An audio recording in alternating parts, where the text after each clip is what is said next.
Welcome back to Second Breakfast and our ongoing coverage of A Game of Thrones. Today's chapter is Tyrion 5. We're finally playing with the moon door and the freaky kid with the mom and the boob. And I can't stand I hate little that Robert kid. Aaron. Cannot stand him. Stand him. He's the worst. I know, and I hate when he comes back in the show and he's all grown up. Oh yeah, It's that's even not worse. for me. No, It's he's not for the me. worst one. And not a criticism of the book. Like it's well done. He's a hateable character. It's not even a criticism of the actor. It's just me. It's my problem that I bring to the table. I don't like creepy kids. It's not for me. This is going to be an interesting chat, though, because instead of having a bunch of disparate points that we kind of weave together, we each have one big-ass theory that we're going to play with. Well, you really built that up. Mine's, it's there. Is it backpedal. big? I did a little deep dive. I did a little historical deep dive, as I want to do. I'm excited to talk about this. And it's going to be the best episode we've ever done. Well, yeah, let's set the expectations real high.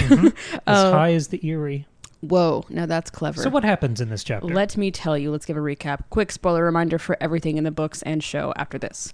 So Tyrion is inside a sky cell at the Eyrie, which of course is a little cell, but instead of having a back wall, it just opens out into the sky, and the floor is slightly sloped, so there's always the fear of rolling off and falling to your death. Very fun, very cool. Tyrion has been put in there because he basically mouthed off to Lysa Arryn and her creepy son. And so they said, fine, you get to go hang out in a sky cell for a couple days. And he is starving, very cold, going a little nuts, and he knows he has to do something. He's not going to overpower the guard, guarding him. Like, he's got to get out with his words, as he always does. So he's been doing some thinking, and he's also thinking about just the situation with the Starks and the Lannisters, and knows that the Starks have no proof of his involvement with either Jon Arryn's death or Bran's attack, but he has kind of figured out that someone is trying to frame him, at least for the Bran thing, because the Bran thing is so outlandish and like foolishly done that he's like, they're clearly trying to pin this on me, so we got to figure that out. Basically, he's able to bribe the guard, Mord, who is very stupid and slow. He bribes the guard by saying, hey, I'll pay you money if you send a message to Lysa and tell her that I'm ready to confess my crimes. And the message is passed on, and later on they bring Tyrion out of the cell, and he confesses, but to nothing important. Not the crimes that they've accused him of, but he confesses to like being mean and sleeping with whores and doing all kinds of things. And they're like, what are you doing? This is not helpful. He's like, I'm confessing my crimes. It's very Tyrion. And Lysa says, okay, we're going to put you back in the sky cell. And Tyrion responds, hey, is that how justice is done here? Like, you're just going to throw me in prison when I've done nothing wrong and you have no proof? You accuse me, I deny, so you just let me rot in a cell. Yeah, right. And so he demands a trial, but he demands a trial by combat, which is, in Westeros, that is his right. And so they're like, okay. And so Lysa gets a champion from one of the guys standing around. And then Tyrion says, no, I want a champion too. Like, I'm not going to fight. And he says, my brother Jaime will happily fight for me. And Lysa says, your brother is like hundreds of miles away. Like, why on earth would we wait for that? We're going to do this tonight. And he says, but I'm still allowed to have a champion. And so he looks around the room and he scans. And then lo and behold, Bronn stands up and says, I will fight for the dwarf. And that is where we end. Oh, also the worry here is that if Tyrion loses, he will be thrown through the moon door, which is this door that opens, much like the sky cell, out into nothing. They love throwing people off cliffs in this place. It's fun. So they don't have TV. That's the threat. That's where we leave off. A fun cliffhanger. Very exciting. Very fun. This is a great Tyrion chapter. This is a perfect episode within this larger story. I've been looking forward to this one the whole time, but I wasn't expecting to find such depth here. I thought this was just going to be fun on the dramatic level, on the experiential level. But I found so much here. Okay. So I think we're going to hit this from very different perspectives. Yeah, what perspective are you attacking this from? So I'm pulling back to what we did basically with the Catelyn chapter, because that was the last time we were in the Eyrie. And remember, I talked about this kind of Dante-esque journey that she takes up through the Eyrie, through these three realms that feel like the afterlife. I found a similar sort of mythological journey happening in this chapter. But instead of Dante, now we're going to talk about the Greeks. So I'm going to read this passage, and I think you'll get where I'm going before I even nail the punchline. Okay. Tyrion could well imagine how it would be for a knight trying to fight his way up in armor while stones and arrows poured down from above and enemies contested with him for every step. Nightmare did not begin to describe it. Small wonder the Eyrie had never been taken. I don't know what you're getting at. I am talking about, and I think you can find this in every element. Okay. Right there. I mean, I'll throw you down some breadcrumbs, I guess. Okay. A knight trying to fight his way up in armor while stones and arrows poured down. Mm-hmm. Contested for every step. Nightmare did not begin to describe it. There's something Greek in here? Yes, there is. I have no idea what you're talking about. Sisyphus. We're talking Greek mythology today. Okay. Shout out, Tristan. I hope you enjoy this. I did as much you. research as I could. So let's talk about the sky cell. Yeah, okay. Because I think that's the clearest sort of visual metaphor here. The sky cell is sloped to the point that if you relax too much or if you roll in your sleep, you will just fall to your death. Right. In the same way that image of Sisyphus with his eternal torment, punishment in the underworld is him having to roll the boulder up the hill every day, and then when he gets tired, it rolls back down and he has to do it again the next day. Yes, okay. The sky cell is similarly sloped. And Tyrion can't ever rest or relax or recover because he's constantly worried about falling down to his death. I see, okay. So he's not just Sisyphus, he's kind of also the boulder. Yeah. But it's putting him in that familiar sort of posture. And to take a second to kind of pull away from Sisyphus, I was really taken by the Eyrie and how it has humbled and bent so many of our POV characters. I know, yeah, both Catelyn and Tyrion. Exactly. They've both been just dominated by this place. I noticed both of them are having moments of like doubt, second guessing themselves, like not sure if what they're doing is the right thing. Yeah, they've both been very humbled by this. And taking these two chapters together, it makes the Eyrie feel like the most powerful place we've visited. It feels like the way Harrenhal is built up in House of the Dragon. Yeah. Which makes it kind of weird that the Eyrie never comes into play later as the only unconquered land, the only place that's never been taken. Even King's Landing, that's taken every few weeks. Sure. It's interesting that the Eyrie isn't like the last holdout. You know, imagine if at the end of season 8 they'd like held up there as their final refuge, and the White Walkers had to storm the Eyrie, and they would have had the advantage. That's true. That would have been like so much easier. Plot hole. Anyway, it's interesting how mystical the Eyrie feels, full of myth and mystery. Yeah. But I think that sort of aplomb that we're lending to the Eyrie, it gives it sort of a Sisyphusian posture as well. Because I think the Eyrie represents the Game of Thrones as a whole. I think it is a dramatization of the central conflict. In the same way Game of Thrones and House of Cards, it's the same thing. It's the same title. It's gesturing at the same untenable conquest, right? That idea that we'll get to soon with Cersei, when she says, you win or you die. Yes. Right? It's these impossible, deadly stakes in this game that all of our main characters are playing. And I think that kind of begs this question. Will this idea of you win or you die, the Game of Thrones is untenable and impossible and shaky and never secure, will this metaphor survive in Tyrion? If he's experiencing this dramatization, he's moving through this thought experiment that kind of represents it, with how tenuous and miserable and dangerous the Eyrie feels. It seems to represent some of that kind of endless striving and messiness of the central Game of Thrones. Do you think him moving through that in a physical sense will give him some sort of emotional or intellectual knowledge here? Like, to ask it another way, is his perspective going to shift after this journey? I think it could, because I think, well, part of it is like he's getting an experience that's more physical and literal than anybody else around him. I mean, except Catelyn, right? But also, I think, I think this is just going to teach and humble him, because we've said that he's sort of starting to kind of second guess himself, and I think he's always had this bit of confidence in his mind. Like, that's been his biggest power. Like, he knows how to talk himself out of things, he knows how to be clever, and he tried to do that by like telling everybody and their mother on the way that like, hey, Lady Stark has captured me, Tywin's gonna come and save me. But Catelyn outdid him and outsmarted him and went to the Eyrie instead. So like, there have been all these moments where he thought he could do the right thing, and then he either didn't or he was worried that he didn't. Even like when right before Bronn volunteers, he worries that he's not going to. He worries that he made a mistake. So I think this experience, definitely would change him and humble him and make him smarter and better prepared for the more metaphorical game later on. We've seen so many characters who are playing this Game of Thrones who think they have a secure position. If you stumble once, if you mess up once or lose a handhold, in the metaphor of climbing up the Eyrie, if you stumble once, you fall and die. Yeah. Jon Arryn read the wrong book, and he's dead. Right, talked to the wrong person, asked the wrong question. Yeah. Ned talked to the wrong bastard, and look what happened to him. Right. He's now a prisoner in the Red Keep. We have all of these cautionary tales, and I think it's interesting that Tyrion's being dragged through the mud to get some of that perspective, and I imagine this will represent kind of a tectonic shift in his awareness of the stakes of this game, because he's been so isolated from them. Yeah. Even the way his name is kind of a calling card. It's a get-out-of-jail-free card. He knows when he calls out Lysa Arryn that because of his name, because of who he is, who his father is, who his brother is, he can't just be thrown in the sky cell like everyone else could. Right.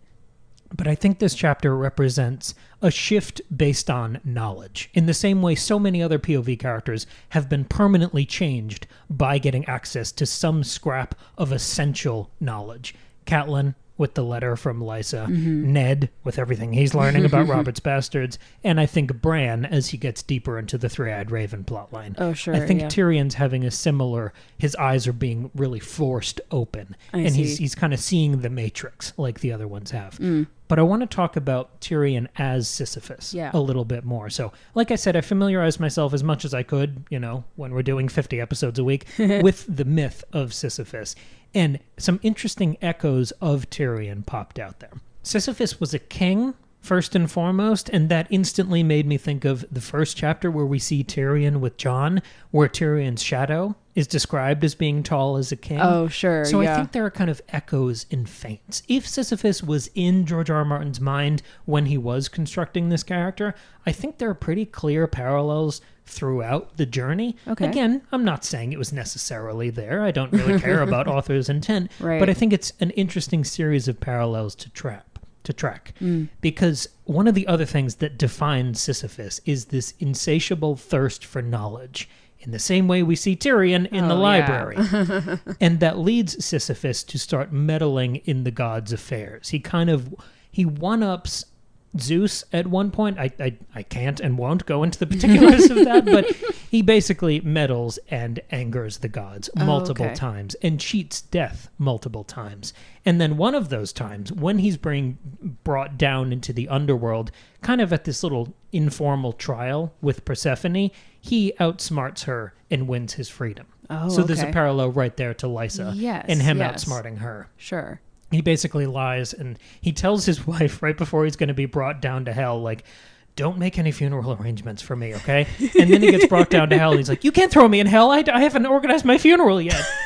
And then he leaves and then just kind of fucks off. That's very funny. He's sneaky. He's smart. He's known for this trickery and deceit, and he frustrates the gods. He embarrasses the gods by cheating death on multiple occasions. Sound like anyone we know? Yeah, right. Tyrion is that level of meddler, and here we see him during his trial before Lysa and Robert, lying, being deceitful, exercising this hubris that we see in the narration he comes to regret almost immediately. But ultimately he does cheat death there. A couple other elements from Sisyphus that stood out, because I was really reminded of what we've been doing in the last couple Ned chapters, when we've been talking about what I called at the time the death of heroic fantasy. So we have this legend that is sort of the base of this story, and it is Robert leading this rebellion against the Targaryens. It's him on the trident. It's him defeating Rhaegar. It's his... it's the soft pastels. It's the beautiful, sweeping, heroic scenes that you would see recreated in stained glass. Right. And we have been smashing these last couple chapters, right?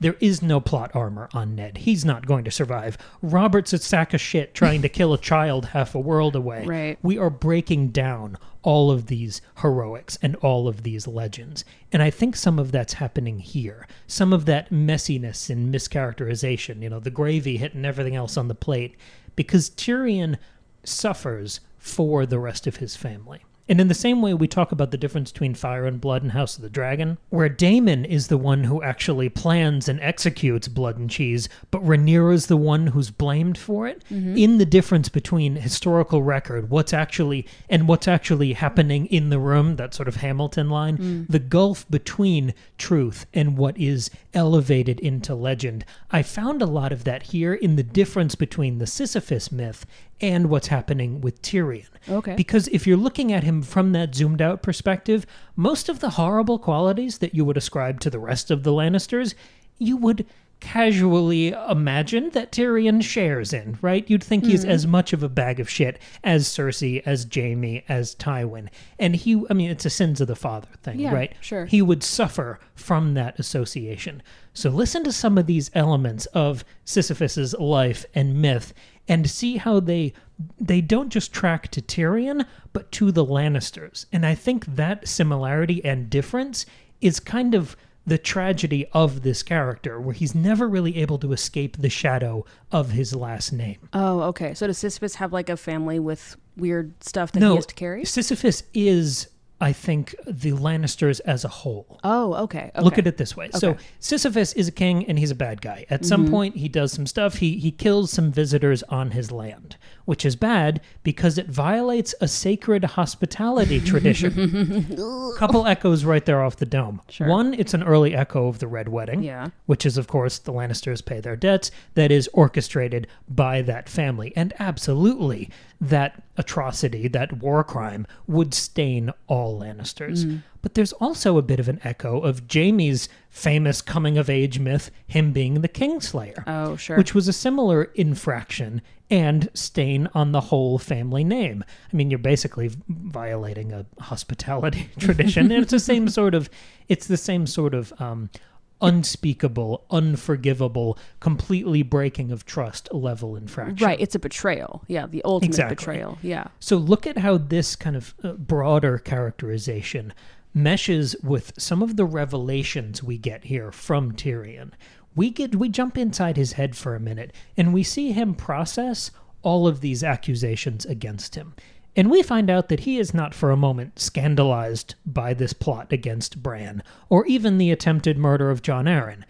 And without even a second of pearl clutching, he just wonders if Jaime or Cersei did it. There's not a second of, they could he just wonders, like, I wonder, this is so clumsily done. I wonder which one of these idiots did this. Right. He has a really interesting feeling, especially with Jaime, where he loves him and trusts him, but also knows who he is and like is willing to accept the bad things that Jaime does. Right. Because I think Tyrion also knows that he does bad things too, and he accepts and knows that about himself. He doesn't respect him enough to think that he's too smart to fuck up in this way. Yeah, right. But this is the first confirmation. Tyrion grappling with these accusations in his head.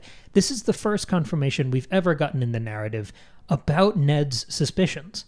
I mean, we've been right there with Ned. We've had so many chapters with him that I think even on the first time we read this, we were fairly convinced of the accusations. But this is the first time we've seen the other side sort of cop to them, or at least not blanch at the accusation.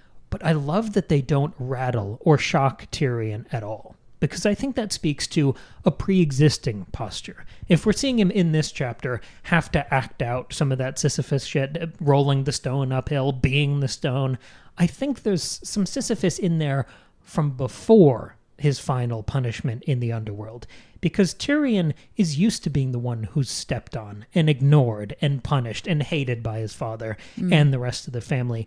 Basically, he's used to sin and these problem of evil level infractions. He's used to shoveling shit. In the same way, Sisyphus in the underworld is used to pushing up that boulder every day for the rest of eternity. And if you compare that to Catelyn's journey, that Dante-esque journey through the Eyrie, it's interesting that both characters, with their respective Eyrie myths that they're living through, they're both in hell. Right, even though they're like technically elevated in like in this heavenly realm. Right. But yeah, they're kind of exploring hell. That's interesting. Catelyn and Tyrion, they're both working their way through sort of a metaphorical version of hell. Yeah. And it's another interesting sort of echo of that Ned chapter idea of the death of heroic fantasy. Because we like Jon a lot, but I think Tyrion is probably the smartest guy we've met so far, but he's not a great guy. Right. Like, He's not really our romantic hero, is what you're saying. if there was a snap election and we had to crown a king of Westeros just on page 300 and whatever that we are now, I would probably put Tyrion up there of anyone we've met, because sure. Ned's clearly doomed. But he's not a great guy. No. And no. he's in hell. But this is the difference, I think. If you track where Tyrion is and where Ned is right now at the same moment, Tyrion is a survivor. He is not limited by his principles, right? He flexes them to survive. He has that cockroach instinct that helps you to continue living instead of having the leg broken and dragged into the Red Keep, never to be seen again, like Right. Ned is. The way he bribes and lies and manipulates the guard and claws his way to safety. I think this is him sort of, his spidey senses going off and him realizing, oh shit, I'm about to be in the exact same position Ned Stark is. He's not aware of that, but you know what I mean. Sure. From a narrative level, he's approaching the same fate. He's been captured by the enemy. We did all this with the parallels across the Stark-Lannister rivalry. Right, but the difference is that he knows how to weasel his way out, and Right. Ned just won't and can't. He's in that Ned position, but he wriggles out of it. So he sees that tragic, mythical fate. Maybe the similarities to the Sisyphus myth are getting so loud that they're almost breaking the fourth wall, in the same way we used to talk about with Tolkien. And here we see Tyrion fight to escape it. And because he is more perceptive than Ned Stark ever has been or will be, he does. And he uses those sinful qualities. He uses mockery, trickery, deceit, and cunning. Those things that damned Sisyphus and led to all of his downfall. Tyrion has no other tools left in the utility belt to lean on. So he uses those things to fight his way out of hell, to claw his way out and escape Ned's fate. This trial by combat is the difference between these two characters. He can pull the rabbit out of the hat. Yeah, I like that. And I feel like even if like Ned came to a position where he wanted to have a trial by combat, he would insist on fighting himself, you know, even if he has an injured leg. Like, I don't remember if that ever comes to anything later in the plot, but Ned is the kind of guy, I mean, if his whole thing is the man who passes the sentence must swing the sword, he's not going to have somebody else fight for him. He's going to fight himself, right? But Tyrion's like, yeah, of course I'm not going to fight. Like, I'm going to lose. Like, I'm going to get somebody else. And you're so right. I like this Sisyphus thing as a way to understand and unpack Tyrion and what's happening with him and his whole family. I think that's really interesting. It's an interesting speed run because with other comparisons, we've tried to stretch them out across chapters to see if we can track these things across the book or across a character's arc. Right. Or is it like an anchor for us to return to repeatedly? Right. But in this chapter, just like the Catelyn chapter, it seems to be a one-off. Right? It's a staging of that entire arc within one chapter. Because we begin this chapter with Sisyphus in the underworld at the end of his existence, right? I mean, it's eternity, but you know what I mean. Sure. It's at the end of his journey. And then we kind of fill in the gaps along the way. And there are other elements of the Sisyphus myth that track to Tyrion. Obviously, we don't have time to do all of it comprehensively, but there are some elements that remind me of the relationship with Tywin and the revelations we're going to get about Tysha later on. Oh, cool. Yeah. So I like that we just kind of spelunk into this myth, draw some comparisons, take what we want, and then move forward. Because the point of this comparison to me is about the differences as much as the similarities. I love the expectations. I love the points about reputation and defamation for all these horrible things that the Lannisters have done and how they weigh on and shape Tyrion. I got a lot out of this. I hope, obviously, it makes sense to you and to the listener, to the viewer. But I got a lot out of it too. Well, one of my questions was like, I'm curious that you are characterizing it as sort of like beginning and ending here in this chapter. Because one of my questions was going to be, do you think that this Sisyphusian type of struggle continues with Tyrion after this chapter? I mean, I guess in the most zoomed out sense, yeah, he struggles and things keep, rolling back on him and backfiring. But beyond that, do you think it continues? I think it does, but not in a clean way. Do you remember during the Winterfell sort of chapter of this novel, we got to talk about Macbeth a lot. Yeah. And we would track all these different elements. Okay, we're this far into the Winterfell arc, and if you go to the similar point in Macbeth, you'd get to Duncan traveling to the castle. And oh shit, here comes King Robert. Yeah, sure. You would have those kind of plot points that you could track and dot along a general arc. I think because this one chapter of Tyrion's story kind of covers everything within Sisyphus's life and arc and all of the meaningful points, I think the comparison will continue, but not in a linear or trackable way. Because Sisyphus, he goes to the underworld, but he doesn't die. He's got to do the thing with the fucking boulder every day for the rest of eternity. Right, it never ends. He's not dead, right? His journey is not over, but it's done. Right, nothing's going to change. Yeah. To talk about like a vinyl record, it has a locked groove sometimes where the needle just keeps circling this same one groove. So you hear these same sounds over and over again. Yeah. I want to look for that locked groove, the equivalent of Tyrion pushing the boulder uphill. Because if I do think he is one of the better characters, there's no kind of clean morality in this story. But if he is one of our more admirable characters, you saw the way he interacted with Jon, I think he does have some principles at least. Yeah, and definitely. We know he'll be there for the duration of this story. What is that journey for him? What is the boulder he's pushing up the hill?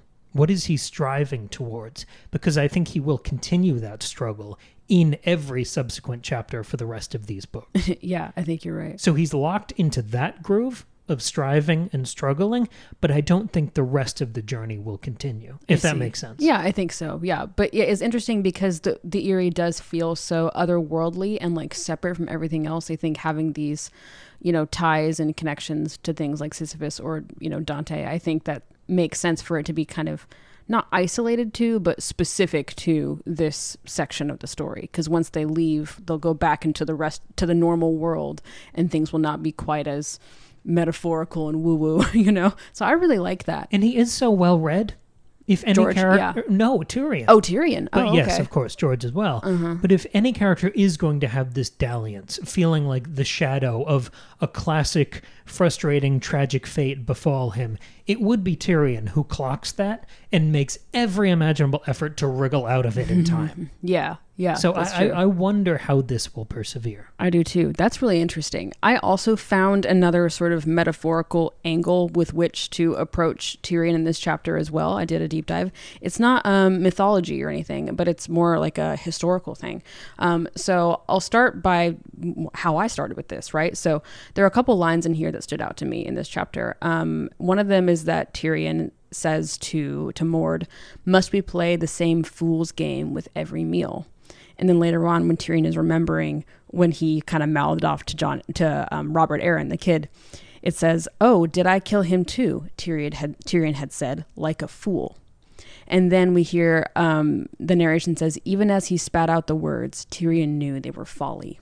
So I was thinking about fools and folly. And so then I did a deep dive into the court jester or court fool or royal fool, which is this it's a profession, a real profession that has been around since like ancient Egypt. Like it pervades throughout history and different cultures and areas throughout time.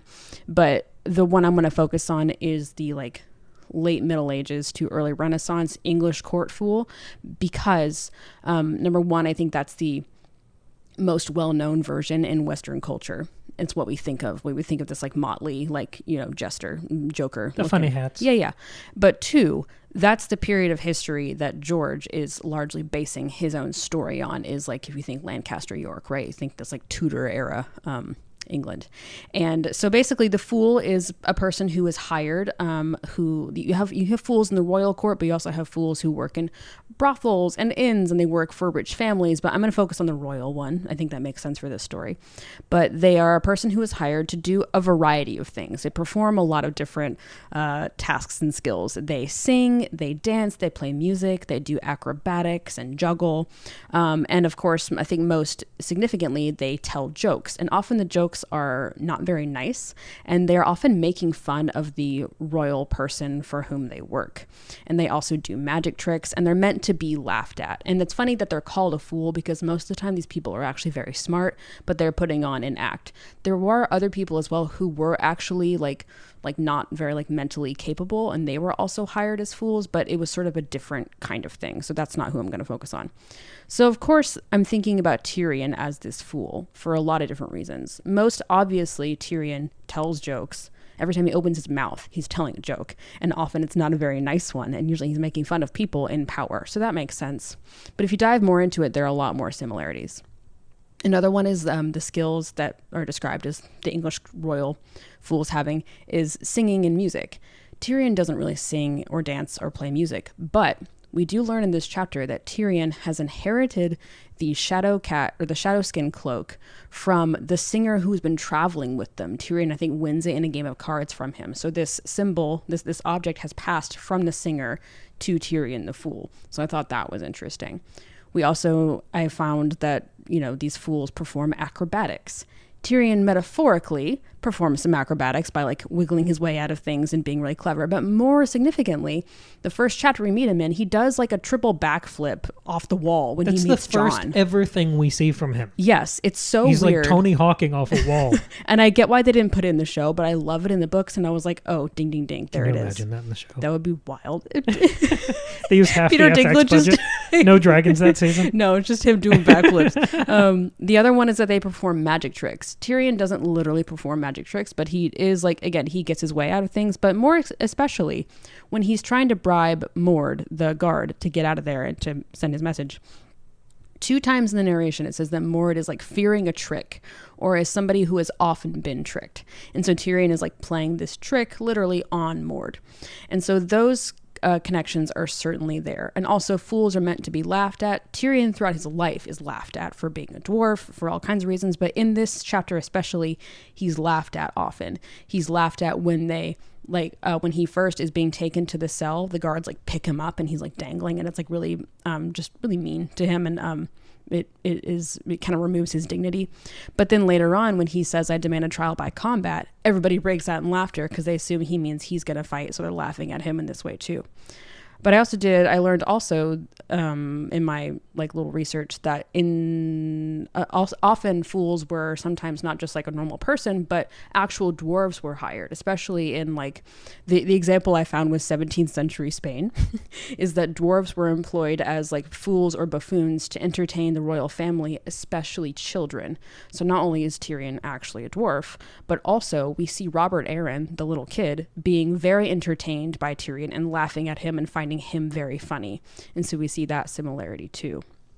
And I also found this really fun article from the Met where they were talking about fools. It was based on this carving of a fool, and it kind of did a deep dive into fools. And it called them paradoxical as both insiders and outsiders. And I'll get to that in a second. But they also noted that often these fools were very lewd and overtly sexual. They would wear these cod pieces and they would often make sexual jokes, and Tyrion is well known not only for his jokes but his sexual exploits, and he talks about them and brags about them and confesses them here. Do you remember the way that this scene is dramatized in the show? No, what do you mean? They make it much funnier and more sexual. Oh, okay, great. Love Some that. of the crimes he's confessing to. Okay, perfect. Yeah, so he's leaning into this archetype. So I think that the connection to the fool is very overt here. And so I was trying to figure out why that is. What's the point of drawing that connection other than it's interesting and kind of funny? What I like especially is that these court fools were often allowed to mock the nobility or say unsavory truths in ways that nobody else was allowed to do, because it's sort of meant to be in jest, and that's kind of the point of them. But they're allowed to say stuff that nobody else is allowed to say, and they're able to cross class divisions as well, because these fools were not themselves noble or royal. They're not a threat. No, they're often from lower working class families, and they just happen to be really skilled and are able to get hired. But Tyrion is a little different, because Tyrion is not crossing any class lines. He's already part of that nobility. He's the brother of the queen. His brother is the, captain of the Kingsguard. And so is he? He's in the Kingsguard, whatever. And so I believe he is. Okay. I was nice. Because he has the white guess book, myself. right? Yeah. We see that later. Sure. Anyway, so he's this very high up person. So he's not crossing class lines necessarily. And then I was thinking about all the unsavory truths and the mean things that Tyrion says. And I thought, he's not, those things aren't ignored. People don't like when he says those things. And sometimes he does kind of pay for the stuff that he says. but still he's allowed to say them because of the class position that he's in. He's allowed to do stuff that a lot of other people would not be allowed to do. I'm thinking especially when he slaps Joffrey back at Winterfell. Like, who else is allowed to slap the heir to the throne? Like, nobody, except maybe his own mother or father. And so Tyrion is allowed a lot of these privileges that most people aren't, in the same way that a fool is. But then if you dive into this more, like, again, that article from the Met talked about them as being insiders and outsiders. And I think that applies to Tyrion especially, because he doesn't really belong anywhere. He's sort of like Bran, and like, because of Bran's condition and like what Tyrion is like now, or has always been like, he can't be a king or a knight or any sort of like hero in that way. He can't be a proper lord, but he can't be like, he's not just gonna like be a servant either. He's not like part of the lower class. And so he's just randomly in the middle. He can't even be like this paid fool. So he's just kind of existing in the middle and doesn't belong anywhere and is very lonely, and he has to get through things on his own. And even in this chapter, we see him doubting himself the whole time, which I think heightens his sense of loneliness and isolation, which is something Catelyn's dealing with too, like we talked about before.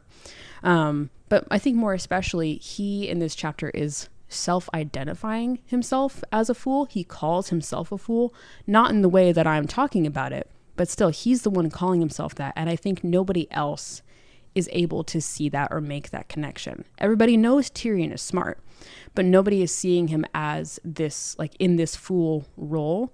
And so I think Tyrion could, I guess, use that to his advantage. Sure. And sort of like Lannister style, hide in the shadows, have this role without people actually recognizing he has this role. I think that's the way he's going to sort of be able to get through things and keep pushing the rock up the hill. Like, do you remember when he told Jon to embrace his bastard status so no one can use it against him? Yes, he has, I mean, he's like turning out his pockets throughout this chapter, and he has no other tool at his disposal. In a different sense of the term, he is a royal fool in that he's, I mean, we're not going to pretend that the Baratheons are actually in charge of anything. The Lannisters are the royal family, and he is the smartest Lannister, besides maybe Tywin. But Tywin would never allow him to serve in an official capacity. He should be some sort of what's it called? Something of coin. Master of coin. Yeah. He could be Hand of the King. He could be a Grand Maester. He should be in this prime position. Right. But he's not. Right. So you're right, he exists on the outskirts in this kind of ethereal other space like Bran does. And I love that he leans into this identity here and makes the most out of it. I love this analysis. Me too. Thank you. Yeah, it was really fun to sort of dive into and explore, because I've never really done much looking at of the fool thing. Also, the fools are often like storytellers, and they're a great like POV for us to experience the story through. And of course, Tyrion's one of our top POV characters. So I was really just excited by this. I liked him as this sort of secret fool. Like, he's not like overtly out there like, yeah, I'm the fool, but he's sort of hiding in plain sight with this identity. And I thought it was really fun. And he plays this historical role because in the breadth of the entire series, if you zoom out in totality, the books and the show, no character crisscrosses storylines as much as Tyrion does. That's true. Who else pisses off the edge of the wall and then goes and visits Dany and sees 1,000 things in between? That's true. He gets I think the broadest perspective that any compared to anybody else. So he is sort of, I mean, he's everyone's favorite character, and he gets this behind the scenes view of everything. He is kind of a chronicler, and there's a long history of that within this universe. We've talked about Fire and Blood bonus episodes over on Patreon. We've talked about Mushroom. Yeah, who's another fool. One of the three sort of historians who's being used to assemble this official history of the Targaryen dynasty.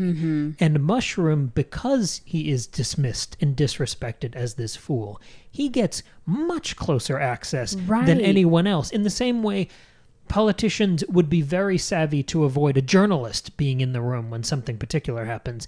But if it's someone who's powerless and goofy and kind of one of their guys, they would allow that. Right, he exactly. He gets to slip past that. There is a level of savvy and trickery in him, in the same way I talked about with Sisyphus. Exactly. The trickery is what I was really excited to connect with. Well, and if you want to, this might be a bit of a stretch, but the other kind of fool I was thinking about was the fool in the tarot deck. The fool, so I won't get too into it, but basically, and it's not, I don't think George is thinking about tarot here. I don't think in 1992 when he was writing this, he was thinking about tarot. Like, I don't think that's what was going on with him. I think it's a distinct possibility. I mean, it could, but I don't get that sense. But it's still interesting to think about. Again, these are just lenses. These aren't necessarily like George was thinking this when he wrote this down. The whole tarot deck tracks the Fool, especially the major arcana cards, like not the like Five of Swords, but like the World, the Devil, the Lovers. This is tracking the Fool's journey. The Fool is the 0 card, is the first card in the deck, and he is your POV character through which you experience this journey. You go along the journey with the Fool, and he's not a court fool necessarily, but it's more embodying his youth and innocence and naivete, and he kind of goes through this journey of life and experiences everything and learns lessons along the way. And so I think having Tyrion again as this like one of our like central POV characters, he experiences more of the world than anybody else does, like at least throughout this book. I like tying him to the Fool in that way as well. Sure. I think that's fun. And I think maybe I'm kind of trying to blend our analyses here. I like the idea that what I called his survival instinct and the kind of intellectual cockroach, finger to the wind impulse that you need to survive in this world. It's interesting that that's not really what saves the day here. Yes, that is what outsmarts Lysa Arryn and freaky little Robert Arryn. Mm-hmm. But the thing that saves his ass in this chapter is Bronn liking him. And why does Bronn like him? Because he's funny. Because they both like to joke together. Because of his foolish qualities. Exactly, yeah. Because he's willing to make fun of people. And I think Bronn can kind of cling on to Tyrion and cross those class divisions with him. And like on the side make fun of the nobility alongside of him, So I like that a lot. Very cool. Yeah. What a fun chapter. This was really fun. I wasn't sure there'd be much meat on the bones in these Eyrie chapters. I thought they might just be fun to read, but I'm getting so much out of them. And I know there's not that much left here. We'll get to trial by combat, but I kind of wish we just kept going back here. Again, I wish that Eyrie played more of a role later in the series. I know. It's surprising that it really doesn't. Maybe it will in the books, of course. Yeah, that's true. We have no idea. But very cool. This was really fun. Let us know what you thought about this chapter, about our ideas. Do you have lots more knowledge about Sisyphus or fools or anything that we don't? Not my area of expertise. Please step in and augment my quick history of Greek mythology. I mean, yeah, my research on fools was not academic in any sense. It was just some internet digging. We are but humble podcasters. Yeah. Also, I've just after not having to be in academia anymore, I'm thrilled that I don't have to worry too much about, well, I have to cite my sources. I don't care. It's all important and whatever, but I like that I could be casual in this. Absolutely. But I'm humble and I welcome expert opinions. So let us know what you thought.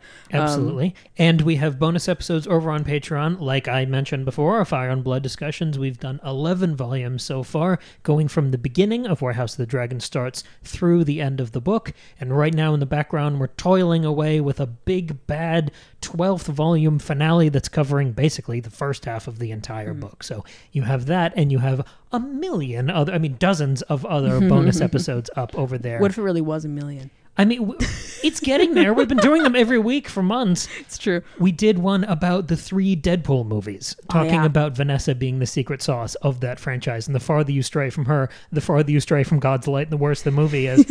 We also just did an interesting this past Sunday. Our most recent bonus episode was about some horror movies. Yes. And it was about horror movies that we kind of struggled with, that we admired but didn't love. It was very push and pull, Island of Misfit Toys, and I think that is a more rewarding discussion than some of our really enthusiastic Bat Signal discussions. Yeah, sure. That one is about Cuckoo, help me here, In a Violent Nature, and Maxine. That's right, yeah. Very cool. And on Tuesday, we just did an episode on Alien Romulus, so I definitely Which is one of those Bat Signal. Yeah, definitely check that out as well. Lots of stuff for you to check out. Yes, thank you very much for supporting the show. We'll be back in just a few days with another brand new episode.